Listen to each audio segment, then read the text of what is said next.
because it's my second appearance at this chair, so there is no need to present myself. The only thing I can say, I'm really impressed what I heard here from the very morning during all the sessions. And now imagine what would happen if we engage to the discussion artificial intelligence. This panel will be about women shaping the future of AI, and we focus on innovations, ethics, and inclusion. So let me introduce the speakers. Herta Dawe, Chief Data Scientist, UK, and Head of Responsible AI US team. Hello. You already know Maria Mikhaylenko, Global Managing Director, Roland Berger. Alexandra Strassburger, Director of Digital Sales, Mercedes. And last but not least, Dariusz Standerski, Secretary of State in Ministry of Digital Affairs, Poland. When we were talking about security, I started from the last Monday inauguration, and we opened this story that everything is changing rapidly on an unpredictable scale. If we are looking at the AI, it's even faster. It's even faster than Donald Trump. Even Elon Musk jumping on the stage, who saw that scene? I really must say, look at it. It was amazing, but he's not as fast as speed of AI. So we have to have our ideas and women perspective how to catch it up. Don't you think so? So we're trying to do this right now. And the thing is that what we see is the coupling in investment processes around the world. Europe, even Switzerland, is not the leader. Europe is not the leader. The leaders are around us and far, far away. I would now quotate the fragments of reports published like 8 months more or less ago by Mr. Draghi or Mr. Leto. There are a lot of numbers and they're horrible. For Europe, especially. For humanity, some of them also. But look, for example, of agents AI, which replaced us with on many, many places. And this would be the question about the ethics. And last but not least, I think the situation is like we haven't seen since Iron Curtain. Now, and it's very nice quoted by Harari in his last Nexus, he described it as a silicon curtain. And within a couple of, I don't know, weeks, months, maybe years, we could be on one of the side of that curtain. So there's a lot to discuss. I'm talking a lot, yeah. Right now is the time to pass the voice to my guests. And I've got a question to all of you. What excites you the most about possibilities, challenges, chances that AI could give us, could give a woman, could give the frontier of empowering women on many, many arenas? Maria, please. Thanks. Again, very good to be on stage and really excited. I mean, I'm AI activist and I always try to think positively. So from my perspective, what we are facing in reality is that we might get better, and I choose the verb consciously, we might get the better access to the knowledge, especially when there is no access or a very limited access to the knowledge currently. The less time, talking about agents, spent on the routine tasks which are annoying, and maybe more time for self-development and self-education and joy and fun in the life. I think robotization will also play a very important role, especially in the areas where currently we have a lot of, let's say, tech people employed, and more jobs in technology. That's, I see, the main maybe areas where the world could be improved. Okay, thank you. Alexandra? Yeah, super exciting topic. I must say, for me, AI, and building upon you, Maria, when we see robotics and we see women working a lot of in care jobs and stuff, I really hope this helps there a lot, and to also change their gender discussion, because currently it is very much a female-driven field, and I really hope there we get also women then out, and not only women being in this field, just what you said, using there. And for me, AI in general, I mean, come on. Yes, it is. There is a lot of care to be taken, but there are so many more opportunities. In our space where I'm working at, mobility, actually, our cars, come on, you can drive automized, it's safe, you get it safer.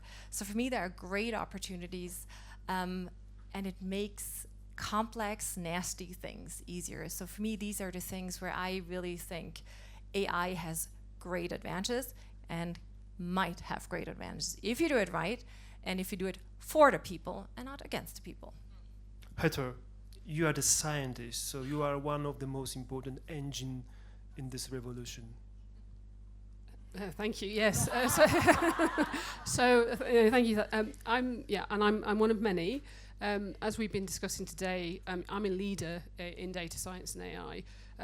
There's not so many of me, as a woman. So, and I'm really, it's a privilege to be here talking about this today with everyone in the room and who are watching on video link and other things. So thank you. I've worked. I've been a data scientist for a long time. I was doing data science before it kind of existed. I'm quite old in that space. Data science is a young profession. Yeah. In the past 2 years, 2.5 years really now, as we've seen AI explode within industry and across society now, increasingly across society, we're all aware of it. I'm excited by that. Of course I am. You would imagine I would be, given the career I've had. I've worked in this space for over 20 years. But at the same time, I see the things that are coming or could be coming, and some, that really don't look so good to me. So, on one side, I'm really positive about the things that we can use AI for to help society. In terms of healthcare, for example, I'm from the UK. The National Health Service is always under considerable pressure. Health services across the world are always under considerable pressure. We will be able to use AI, and are doing so now, and will do so increasingly, to alleviate pressure and help people to have better healthcare outcomes. That will be an important use of AI. And other areas across the public sector and government and within industry, which is where I predominantly work now. But at the same time, I kind of see two things, and I'm really, we'll be discussing some of the positives today, and also the things we need to do, I think, to help us to ensure that we get to a good place in the future with AI. And a significant part of that is how we make it more equal and fair. So I'm really pleased to be here today. Thank you. Thank you. Dariusz, what excites you the most thinking about AI within 1 year or two? First of all, thank you for having me. And what I'm the most excited about is that AI will not improve our lives by itself. It only improve it if we will schedule the proper policies. And that's why I'm excited, because so much is in our hands, and we need to guarantee that new AI models will be unbiased by any reason, and we need to guarantee that AI will be commonly used, not available only for elites. That's why proper policies and investment in AI are the most excited topics for me right now, especially because of our presidency in the European Union, and this is quite an opportunity to push European Commission, to push European institutions for common implementation of the AI Act, to do it wisely and to get AI more fair, and to invest more in AI infrastructure all across the European Union, to get it available for the broader scope of researchers, entrepreneurs, and also public services. Listening to you, I'm sorry, but what I'm afraid of is new regulation ahead. and the regulations are the reason of the gap. I mentioned referring to the, let's say, Draghi report. So, are we going in this direction?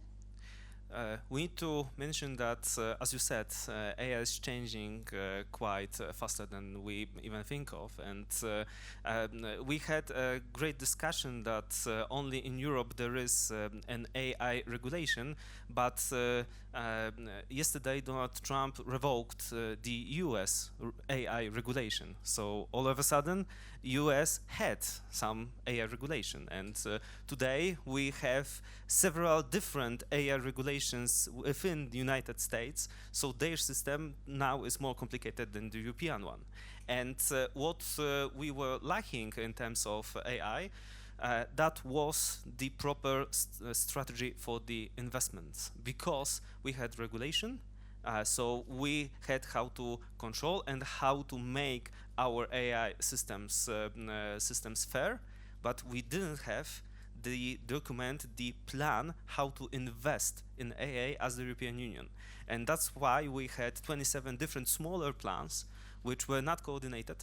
And that's why we couldn't even compare with the Stargate plan in the US of $500 billion. We are able to do this in Europe, but we need to do this together, to invest together, because a small amount of 300 million euros for Polish plan, if we will not add other 26 budgets in AI, it's just nothing in this global race. That's why we work as a presidency on the common plan how to invest in AI as the European Union as a whole, to create those opportunities not only within our small member states. Small member states and maybe more zeros at the end of each of these budgets, because you know how looks the budget of big tech right now and what are the revenues, earnings and stuff like that. Maria, let's jump into the gender gap, talking in presence of women in AI revolution.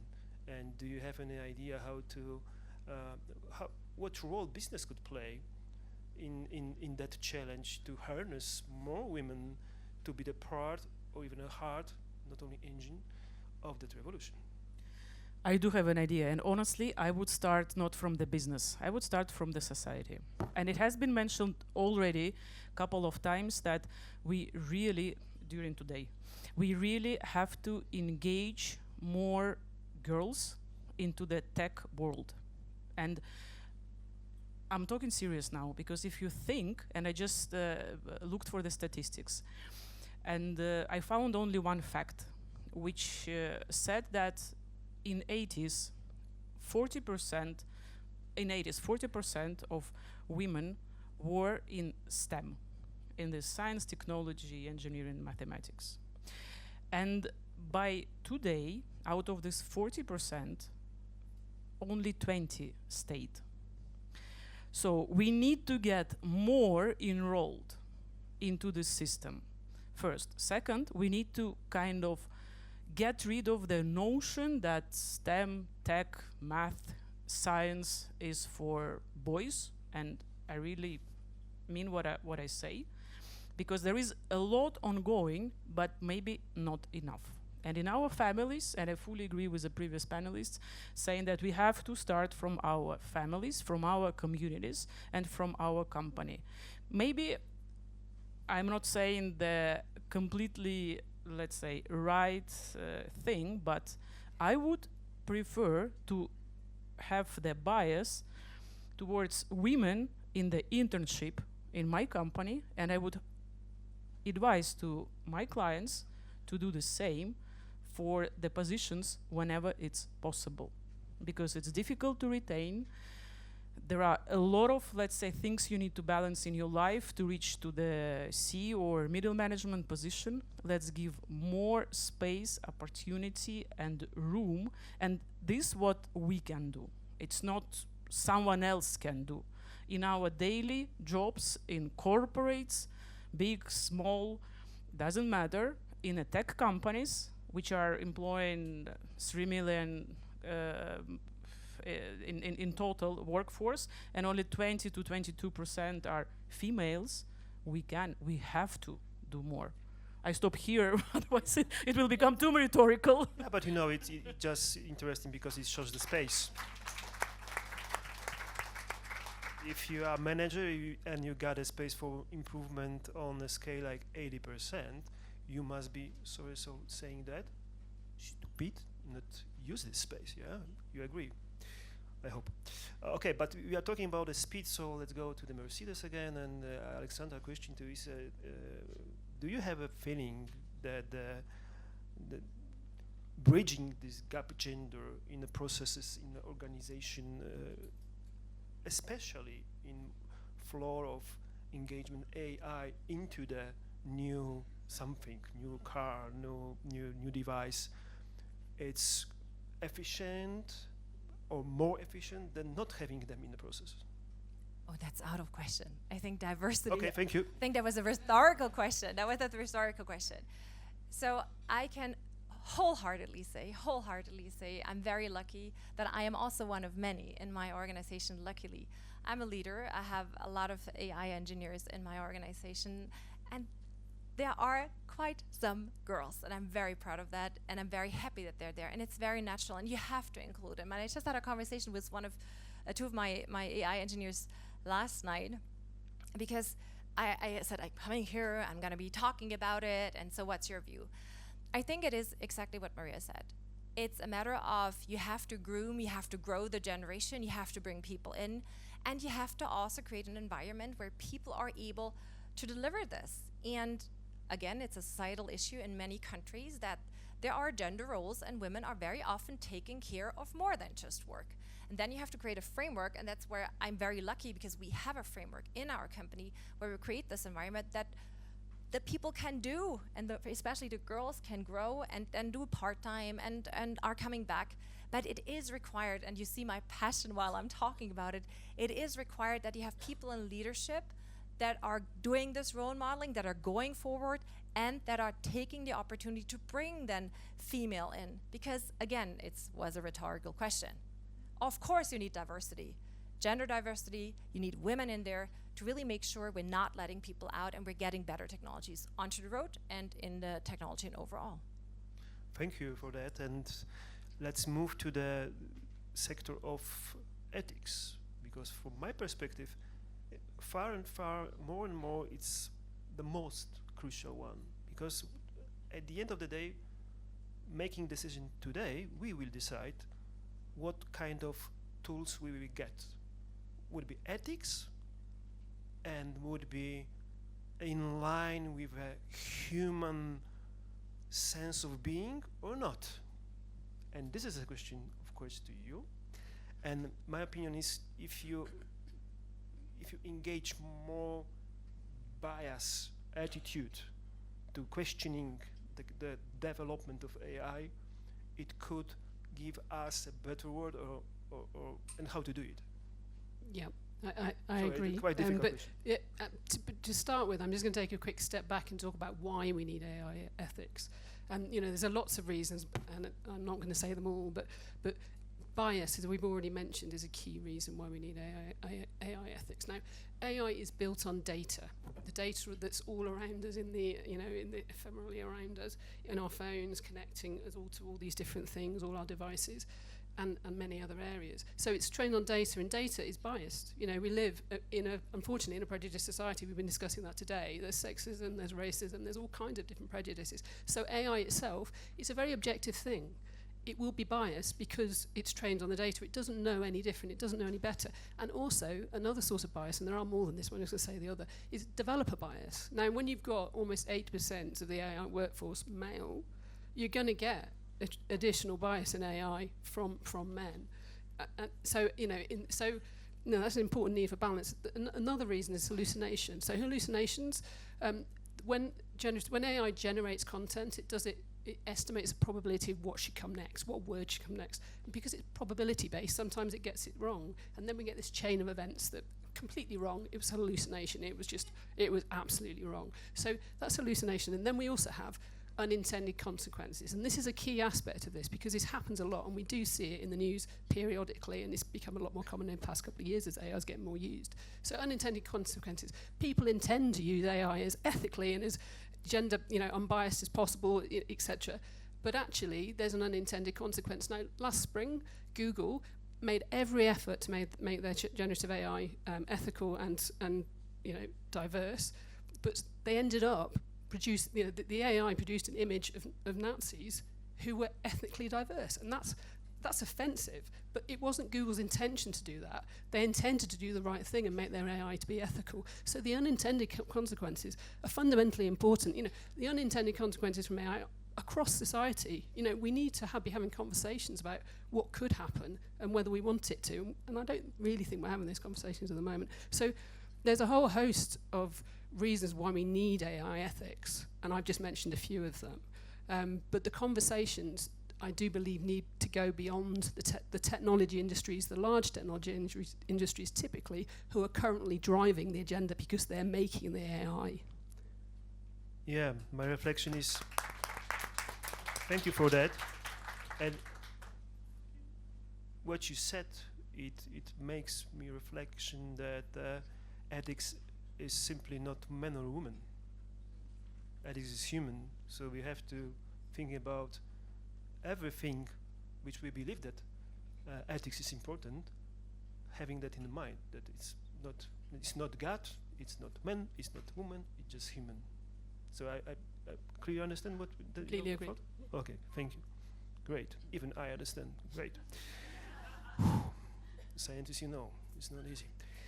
Dariusz, I wonder, do you think that administration have real tools to improve to upscale the presence of women science in the processes, standing behind what we believe would be AI in the future? I strongly believe so, because we are in the great moment where we need a lot of new talents in the area of AI. And again, it's a matter of policy, how we will develop those talents, which way from, or it will be biased and discriminating or not. And that's why, for example, Polish Ministry of Digital Affairs conducts a program Women in IT, which is dedicated for women all around the country, not only from the biggest cities, but also from smaller towns. That's the first thing, to conduct public programs to promote and to train in this field. That's first. Second is setting an example and showing an example.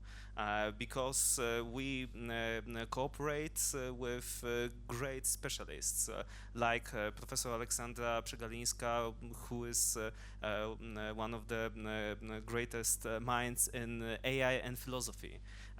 We cooperate with Dr. Bianka Siwińska, who organizes every year the great event Women in Tech for thousands of participants, dedicated especially for women developing their skills. And we also cooperating, she's working with us. For example, our head of research, Pamela Krzypkowska, who is one of the rising stars in AI and Polish representative in AI board. So I believe that there is a very large room for public administration to do it by proper funding, by proper programs to develop those skills, and by showing an example. It's not very common between minister and journalist, but I agree. If you ask me, give me the first name of a Polish expert in the AI, I will give you Mr. Przegalińska. That's true. Okay, thank you. Maria, you wanted to... Yes, I want to say one thing. Honestly, I just want to promote the idea that the jobs in AI, and you can think not only about data scientists, coding, there is a lot of jobs around, also linked to robotics, etc., are very flexible jobs. You can do this job sitting and taking care of your kid. You can do this job outside of the workshop or plant or factory. You can do this job everywhere. And that's what we really have to somehow plug into the minds, not only of our kids and the next generation, but to the whole scholastic system, schools, universities, communities. There is a great flexibility which is coming with a lot of jobs in a tech sphere. And I think Heather and I were both very passionate. You go first, then I go, okay? Yeah, just quick. I'll be very quick. We're polite. So what I was going to say is that I said okay. Is that okay? Thank you. There's you know, we're finding there's a real untapped source of AI workforce in women typically over 40 who are returning to work after children, and that for me, I'm very passionate about that. And also the perspective that these people bring. They're not fresh out of grad school, which, you know, this brilliant, you're fresh out of grad school, you're very technically very able, you know, and great, but there's a lot of life things to learn. These people, these women predominantly, have learned a lot about life and bring an appreciation and emotional intelligence to the way AI is developed that enhances it and enriches it and makes it more, you know, more fair, more and you know, this isn't only a women thing, but it's you know, it is linked. So that was very smart that you went before me. I can only copy that, and I think what is really, and what we really tried out is we had people who were usually in production jobs, we skilled them up. It's an area of work where you can skill up, and it's a very purposeful job. You can really make a difference, and what we found, it is, sometimes it feels like a moonshot, but it is not. It's doable if you're passionate, and we had so many inspiring stories of people who were standing usually, you know, at a production line, and they were now a digital factory, upskilled, and they're now data engineers. And this is for me so inspiring, and this is the message we have to bring across, and I think we all want to bring across. This is absolutely important, and what you said, it's not about gender diversity only. It's also about age and experience diversity. Don't forget that. It's fantastic if you have people with other experiences bringing this into the data, into the algo, and then we really can push it into the right direction, into the good direction. Thank you very much. Of course, there are many fields we just only touched or even not. For example, education. It's a huge different aspects to discuss, but we are run out of time. From my perspective, the very important and what lesson I take from you and from this fascinating discussion is maybe there's still a chance that AI would stand for artificial intelligence, not alien intelligence. Thank you very much.